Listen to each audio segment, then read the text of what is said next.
किया था। तत्व जिज्ञासा में उसका श्रद्धा थी, कहते श्रद्धा से तत्व जिज्ञासा में उसने सम्यक अधिकार प्राप्त कर लिया था।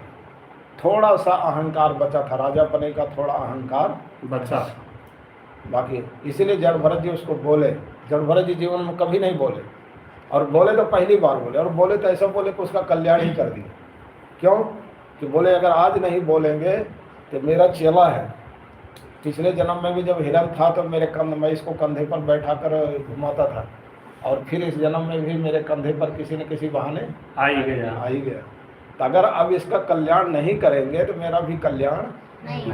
हाँ, ये कहे जन्म लेगा तो हमको भी इसको उद्धार के लिए आना पड़ेगा, इसलिए इसका भी कल्याण करे तभी हमारा कल्याण। तो एक ही चेले के लिए आएगा। हाँ, तो दूसरी बात यह है कि कलंक भी लगेगा कि जिसको जड़ भरत जैसे संत जो हैं कि ज्ञानी संत, जैसे राजा रघुगण को अपने कंधे पर बैठाया उसका भी पतन हो गया, कलंक भी लगेगा। इसलिए सोचा भी इसको कंधे पर बैठाए हैं तो इसको गिराना नहीं है, इसका पतन नहीं होना चाहिए, इसलिए उसको बारे में पहली बार उपदेश दिया। इसलिए कहते हैं कि राजा रघुगण भी जो है सम्यक श्रद्धा के कारण तत्व जिज्ञासा में कहते अधिकाराधिकृता है, यानी अधिकार को अधिकृत माने प्राप्त कर लिया था। तद हृदय ग्रंथि मोचनम द्विजवचा, और उसके हृदय की ग्रंथि को छुड़ाने वाला जो द्विजवचा माने कि जड़ भरत के वचन थे, उस वचन को आश्रित माने सुन करके, और महाराज जो कहते हैं कि यहाँ जड़ भरत के वचन कैसे थे, बोले बहुयोग ग्रंथ सम्मतम, बहुत से योग ग्रंथ माने कि आध्यात्मिक शास्त्रों के सम्मत वचन थे, यानी अनेक आध्यात्मिक शास्त्रों के सम्मत माने अनुकूल वचन थे। जड़ भरत के वचन कैसे थे, शास्त्रों के अनुकूल वचन थे।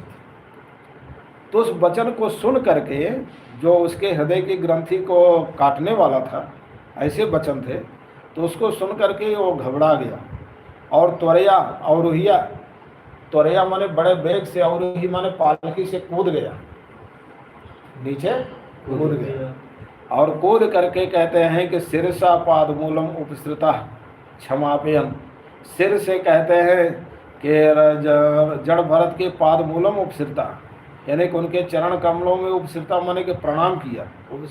उपसृता चरण कमलों के समीप सिरत माने कि रेंगने लगा, गिर गया, जैसे सांप रेंगता है ना, वैसे क्या हुआ, रेंगने लगा। हाँ, गिर गया, गिड़गिड़ाने लगा।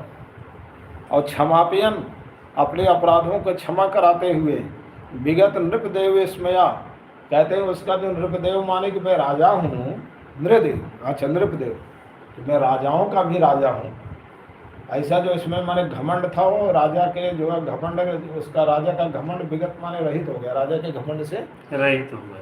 हाँ, और जो है चरणों में प्रणाम करके उवाच माने बोला, कस्तम निगूढ़श्चरसि द्विजानां, कस्तम निगूढ़श्चरसि द्विजानां, बिभर्षि सूत्रं कतमो वधूतः, बिभर्षि सूत्रं कतमो वधूतः, कस्यासि पुत्रत्यैहापि कस्मात्, कस्यासि पुत्रस्यैहापि कस्मात्, क्षेमायनश्चेदशिनोत शुक्लः, क्षेमायनश्चेदशिनोत शुक्लः। ओ जड़ भरत से राजा रघुगण कहता है कि महाराज तुम कह, आप कौन हो। निगूढ़श्चरसि, निगूढ़ा माने कि अपने को प्रच्छन्न होकर, यानी कि अपने को छिपा करके, चरसी माने आप विचरण कर रहे हो, कि अपने को छिपा कर विचरण कर रहे हो, आप कौन हो, कह तुम, आप कौन हो। हाँ, अथवा कहते हैं कि निगूढ़ा, कहते हैं कि द्विजा नाम कह, द्विजा नाम माने कि जो बड़े बड़े द्विज हैं, मरीच आदि ऋषि, उनमें आप कौन हो जो छिपा कर आप विचरण कर रहे हो। और महाराज सूत्रम विभर्षे, आपने सूत्र माने यज्ञोपवीत भी धारण किया है। कतमो अवधूता, अथवा कहते दत्तात्रेय आदि जितने अवधूत हैं, द्विजा है कि द्विजा नाम माने दत्तात्रेय आदि नाम, अवधूता नाम मध्य कतमा है कि जो अवधूत जो है कि दत्तात्रेय आदि है, उसमें से आप कौन हो। कौन। कस्यासी, कहते कस्य पुत्रो असी, किसके पुत्र हो आप महाराज। पुत्रत्य, पुत्रत्य माने कि किस स्थान